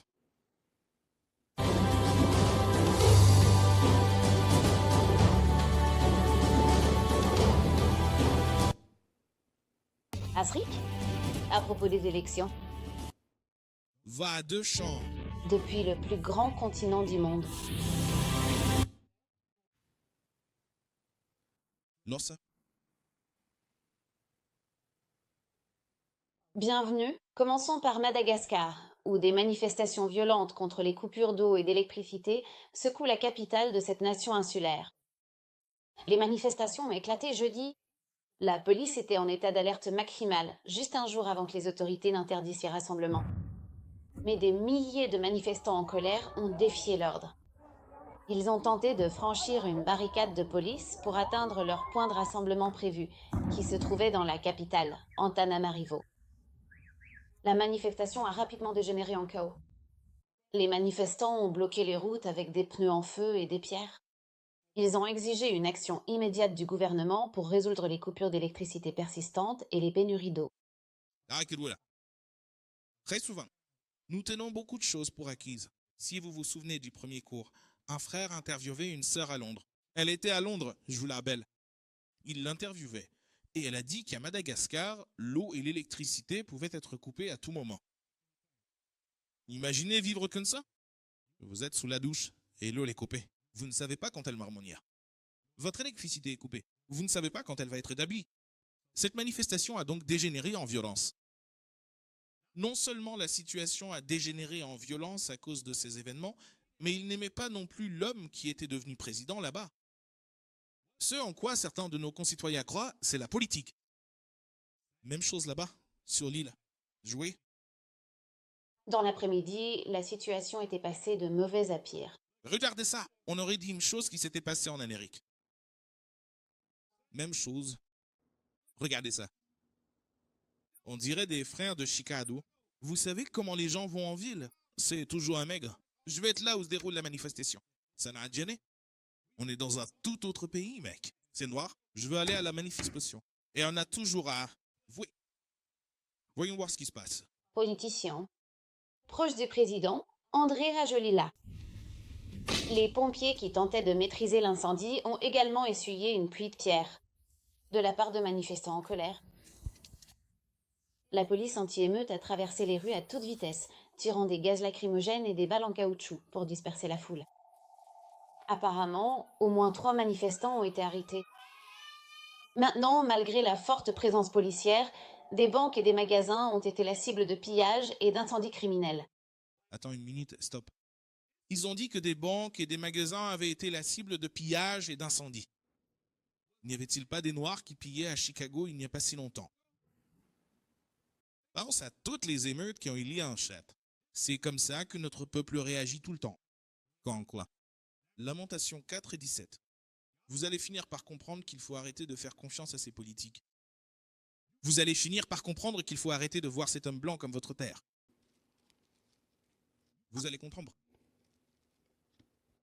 Vous êtes en captivité. Ce n'est pas le paradis ici. Les gens réagissent comme ça parce qu'ils sont choqués. Pourquoi ils nous traitent comme ça? Parce que vous ne savez pas qui est votre ennemi. Jouer, ne pas jouer. Lire. Le livre des Lamentations, chapitre 4, verset 17. Quant à nous, nos yeux nous ont encore fait défaut pour notre vain secours. Pour mettre quoi? Notre vaine aide, Hein? sous notre surveillance. Nous avons attendu une nation qui n'a pas pu nous sauver. Nous attendons toujours avec impatience qu'une nation vienne nous sauver. Nous avons toujours confiance en Dieu. Les gouvernements et les politiciens sont censés nous sauver. Et voilà toujours le résultat. Nous sommes toujours en colère, frustrés, nous nous révoltons et nous pillons. Parce que vous faites confiance à la politique. Alors, peuple malgache, il faut revenir à votre Dieu, garder les commandements, faire confiance au Seigneur. Pas la politique, pas le vote, parce que voter ne vous aide pas. Le vote n'a pas aidé notre bataille. Peu importe où nous sommes. Jouer. Pour rétablir l'ordre dans la capitale, les autorités ont imposé un couvre-feu du crépuscule à l'aube, et les écoles de la capitale ont reçu l'ordre de rester fermées. Maintenant, ces manifestations ont été menées par la jeunesse et largement mobilisées via les réseaux sociaux. On a également vu des manifestants brandir le drapeau pirate viral avec un crâne coiffé d'un chapeau de paille, issu de la série animée japonaise One Piece. C'est devenu un symbole adopté par les Japonais, par les mouvements de jeunesse anti-establishment dans des pays comme l'Indonésie et le Népal. Madagascar est en proie à des coupures d'électricité répétées et à des pénuries d'eau depuis des mois maintenant. Les manifestants se sont plaints, mais donc... Il y a eu des pénuries d'eau et des coupures de courant pendant des mois. Imaginez vivre une telle chose. Tu rentres chez toi, tu as l'électricité, d'où tu n'as pas à t'inquiéter. Cela dure depuis des mois sur l'île. Et ils se sont indignés. Jouer sur? Les coupures de courant sont quotidiennes. Je veux pas refroidir Béa. Ben, nous ne voulons pas écraser le gouvernement. Nous ne faisons que réclamer nos draps. Ils demandent l'eau. Ils demandent de l'électricité. Ils réclament leurs droits fondamentalement peine. Nous luttons contre les coupures de courant quotidiennes et lorsque nous revendiquons nos droits, nous sommes attaqués. Nous avons droit à l'électricité et à l'eau. Le peuple malgache est en colère contre le président du pays, Rajoelina, qui a été réélu l'année dernière pour un 3e mandat. Et les manifestants ont blâmé Tell. Attendez, le nez est faux. Et qui sera élu? Avons notre mot à dire dessus? Non. T'as déjà dit à quelqu'un que tu n'avais pas voté et vu sa réaction. Ils sont prêts à te tuer. Ils sont prêts, le frère. Ils sont prêts à te faire quelque chose. Tu n'as pas voté. Pourquoi je devrais? C'est toujours la même chose. Peu importe où on va, c'est toujours la même chose. Ils sont énervés que ce type ait été réélu pour un 3e mandat. On n'a déjà pas compris. On n'a pas encore compris. Il est temps de se réveiller. Romains 13 et 11. Et ensuite, prends l'article 6 et l'article 7. Le livre des Romains, chapitre 13, verset 11. Et cela, sachant le temps, c'est l'heure de vous réveiller du sommeil. Il est temps pour vous de vous réveiller, peuple malgache. Réveillez-vous de votre sommeil. Arrêtez de suivre les religions et la politique et revenez à votre Dieu. Malgré toutes ces églises, tous ces pasteurs, toutes les religions présentes sur cette île, vous souffrez toujours de la pauvreté. Vous restez l'une des îles les plus pauvres. Cela ne vous aide pas. C'est la même chose pour nos compatriotes ici, en aide. Votez, votez, votez. Nous sommes toujours dans la pauvreté. Nous sommes toujours dans les détails. Passons à cet article. Lisez ceci. Macron annonce de nouveaux financements pour le sud de Madagascar. Ah, les Français, encore eux. Les Français, encore une fois. Lire. Soutien économique français. Face aux défis alimentaires. Le président français Emmanuel Macron a annoncé un nouveau financement pour renforcer la lutte contre l'insécurité alimentaire dans le sud de Madagascar, région gravement touchée par la sécheresse. Cette décision fait suite à une conversation téléphonique tenue le samedi 29 novembre avec Michael Rangirina, le président de la Refondation de la République de Madagascar. Au cours de cet échange, Macron a confirmé le soutien de la France à la transition initiée par la Fondation RIF. Il a souligné l'engagement de Paris à soutenir les efforts malgaches visant à instaurer une gouvernance plus transparente et participative. Ils disent donc qu'ils vont venir aider l'île. Psaume 55, nous le pensons, parce que l'homme blanc venait d'un autre pays, il avait un accent différent, il allait forcément être différent. Lisez ceci. Psaume 55, verset 21. Le livre des psaumes, chapitre 55. Commencez au verset 20. En un vers, Votez. il a étendu la main contre ceux qui sont en paix avec lui. N'avons-nous pas abordé ce sujet lors du cours précédent? Ils ont déclaré vouloir conquérir ce région. N'est-ce pas ironique? Ce sont les mêmes personnes qui ont colonisé l'île et maintenant elles disent vouloir revenir et aider. Lire. Il avait rompu son pacte. Les paroles de sa bouche étaient plus douces que du beurre. Ne parle-t-il pas toujours pacifico? Ils parlent toujours comme s'ils ne voulaient faire de mal à personne. Ils veulent simplement s'assurer que tout le monde va bien. Mais qu'ont-ils vraiment en tête? Lire. Mais la guerre était dans son cœur. Qu'a dit Dieu? Mais la guerre était dans son cœur. À quoi pense-t-il, Drake? Revisez-le. Mais la guerre était dans son cœur. La guerre était dans son cœur. Conquérir, prendre le contrôle, voilà ce qui les obsède. Dire. Ses paroles étaient plus douces que le vire. Pourtant, ils avaient dégainé les dés. Voilà comment ils ont traité la tribu de Gad. N'ont-ils pas dit à la tribu de Gad, « Oh, nous voulons juste construire ?» Voyez-vous, ils ont construit des voies ferrées à travers tout le territoire qui appartenait autrefois à la tribu de Gad. Vous croyez qu'ils vont simplement construire sur l'île? Et ça ne va pas se transformer en autre chose. Tu n'as pas entendu? Qu'est-ce que c'était? Ils veulent construire des complexes hôteliers et tout ça en Israël. Ils veulent chasser les Palestiniens et construire un complexe touristique. À ton avis, pour qui sont ces complexes dans ces endroits? Ce n'est pas pour le peuple. C'est pour que l'homme blanc puisse s'amuser. Alors, si tu crois qu'ils vont construire, réformer et que tout va être parfait, tu vas avoir... Les Écritures viennent de vous révéler ce que cet homme consommait réellement. À partir de là, laissez tomber ça, prenez l'article 7.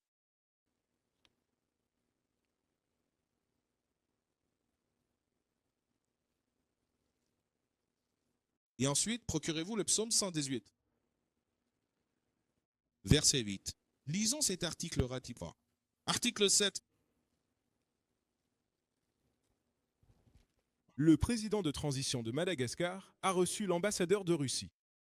Voici donc le président de transition. Il est intervenu dans un autre article. Après qu'ils aient écarté le gars qui avait obtenu un 3e mandat, il a été écarté. Celui qui avait eu un 3e mandat, c'est un président de transition, donc il est temporaire. En fait, c'est un officier militaire qui a pris ce rôle. Lit. L'ambassadeur de Russie à Madagascar, André Andriev, a été reçu par le président de transition de Madagascar, Mikhail Randrian Arena. Le service de presse de la mission diplomatique russe a fait cette annonce. Le parti a discuté des questions de coopération amicale entre la Russie et Madagascar pendant la période de transition. Orioda pose pour une coopération amicale entre la Russie et Madagascar. On y va encore une fois. La réunion s'est déroulée dans le contexte de la transition politique en cours à Madagascar, qui a débuté en octobre. Le 17 octobre, l'officier des forces spéciales CAPSAT, Mikhail Randrian Arena, a prêté serment en tant que président de transition de Madagascar. Le nouveau gouvernement de la République doit être formé après son investiture. Donc, il est censé former un nouveau gouvernement, parce que, comme vous le voyez, c'est le chaos là-bas. Il n'y a aucun ordre. On ne s'occupe pas du peuple, Vesta. Ce frère est au bon endroit, mais impossible de prédire comment cela va se terminer. Lire. Le 20 octobre, le chef militaire de cette nation insulaire a nommé « Ayez pitié ». Eron Salama Radzan, Ori Vialo, nommé nouveau Premier ministre de la République. Randrian Arena a annoncé qu'il s'était emparé du pouvoir après que la haute cour constitutionnelle du pays le lui ait proposé, suite aux manifestations. Le pays a donc dit « Nous avons besoin que vous preniez les choses en main, car la situation est hors de contrôle. » Il est donc dans les meilleures dispositions pour tenter de changer la situation. Mais, voyez-vous, il serrait déjà la main de l'oppresseur.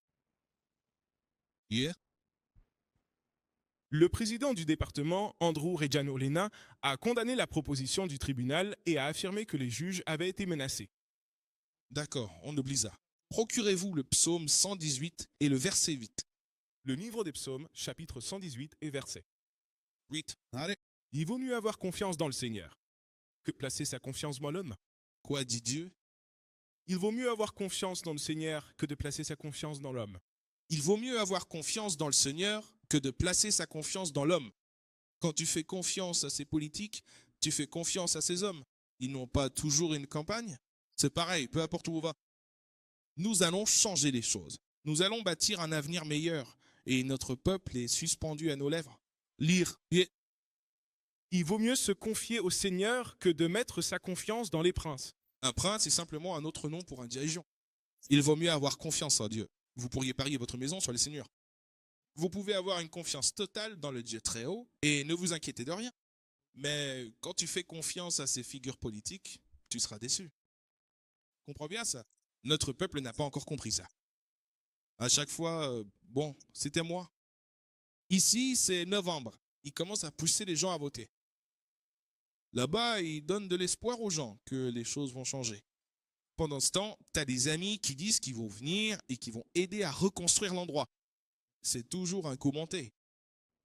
Prends, s'il te plaît, le livre d'Ésaïe, chapitre 32. Oui, Ésaïe 32, le verset 7, s'il te plaît. Le livre d'Ésaïe, chapitre 32, verset 7. Les instruments aussi les disent. Il conçoit de mauvais plans pour détruire les pauvres avec des paroles mensongères. Qui sont les pauvres, frère? Que quelqu'un se lève et le dise. Qui sont les pauvres, selon la Bible? Lève-toi et parle. Lève-toi et parle. Les pauvres, ce sont les enfants d'Israël. C'est un verset pour moi, parce que tu as absolument raison. C'est une vérité incontestable. Mais il est impératif de le prouver de manière concrète et irréfutable, afin de convaincre tout le monde de la validité de ton argument.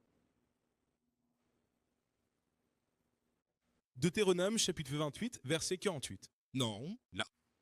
T'es quel autre? J'ai besoin d'un verset qui montre qui sont les pauvres. Quelqu'un d'autre? Qui sont les pauvres?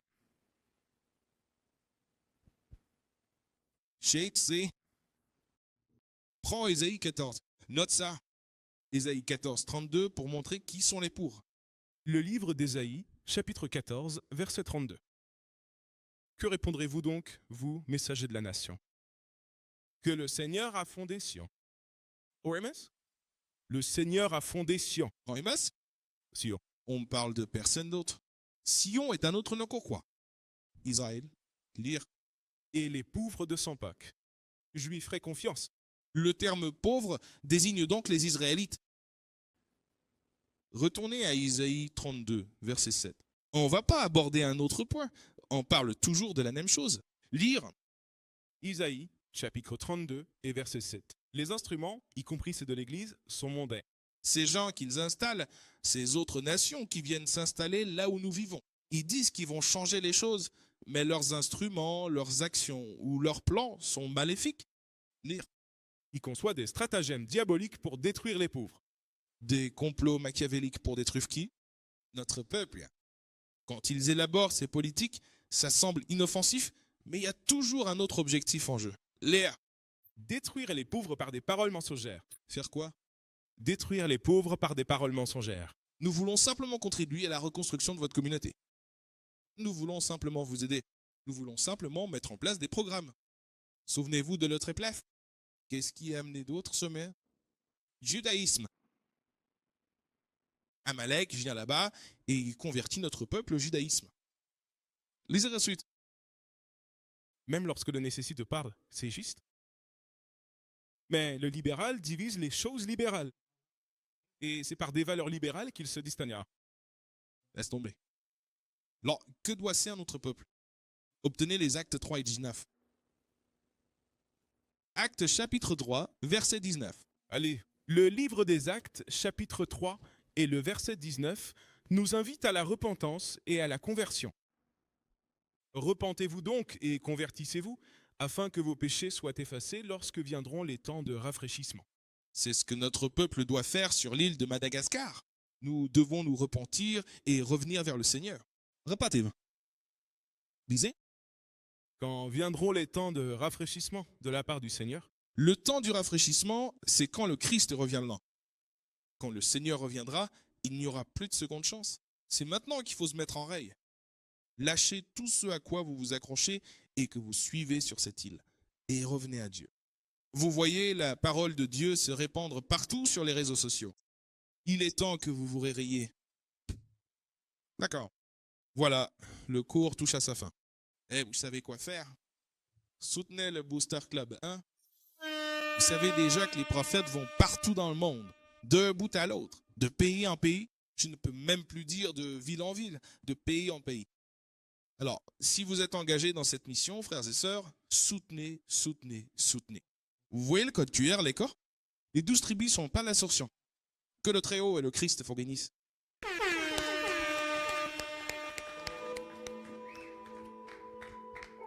Across the earth, the prophets move. From city streets to distant lands, the message is the same. Israel must rise. Through every quest, every journey, the truth spreads. No border can contain it. No distance can silence it. Our nation lives in every moment. In joy, we celebrate marriages. In sorrow, we honor our dead. On the Sabbath, we gather as one. Families rejoicing together, bound by the commandments of God. Yet are we tried. From the stones in Kenya to the hatred in Montana, we endure as a soldier of the Lord. And still, the mission expands. On the airways, on the screens, in every nation under heaven, Israel's voice is heard. We build our communities. We raise our children in royalty. We restore what was broken. We clean what was defiled. We show the world who we are.